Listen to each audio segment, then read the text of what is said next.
नमस्ते साथीहरू, आज हामी यी दुईवटा खाली फालिएका क्यानहरूबाट एउटा निकै सुन्दर र सानो चियादानी बनाउन गइरहेको छौँ। आउनुहोस् भिडियो सुरु गरौँ। दुईवटा खाली क्यानहरू लिने र एउटा क्यानको तल्लो भागबाट 3 सेन्टिमिटरमा चिन्ह लगाउने, अर्को क्यानको माथिल्लो भागबाट 5 सेन्टिमिटरमा चिन्ह लगाउने र दुवैलाई काट्ने। काटिएका भागहरूको किनारालाई कैँचीले काटेर चिल्लो र बराबर बनाउने।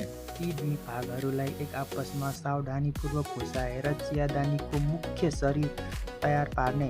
अब पाइप बनाउनुको लागि अर्को एउटा क्यान लिनुहोस् र त्यो क्यानलाई पनि बिचको भाग काट्नुहोस्। यसरी काटिसकेको भागलाई अब यो दुई साइडको भागलाई क्यानको बिर्को भएको भागलाई पिलासले तानेर निकाल्ने।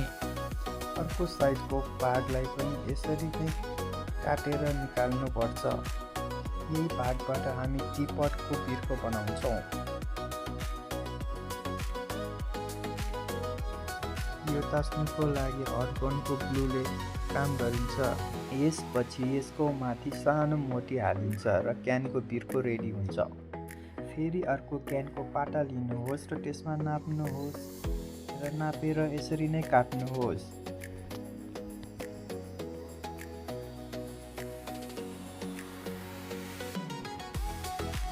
क्यानको पाटालाई डटपेनबाट बेरेर सानो पाइप बनाउने। पाइपको एक साइडमा सानो होल र अर्को साइडमा ठुलो होल बनाइन्छ र यसलाई रोलमा ग्लुको माध्यमबाट टाँसिन्छ। यसमा हामीलाई बढी भएको कैँचीले काटिन्छ र बढी भएको भाग सबै कैँचीले काटेर मिलाउनु पर्छ।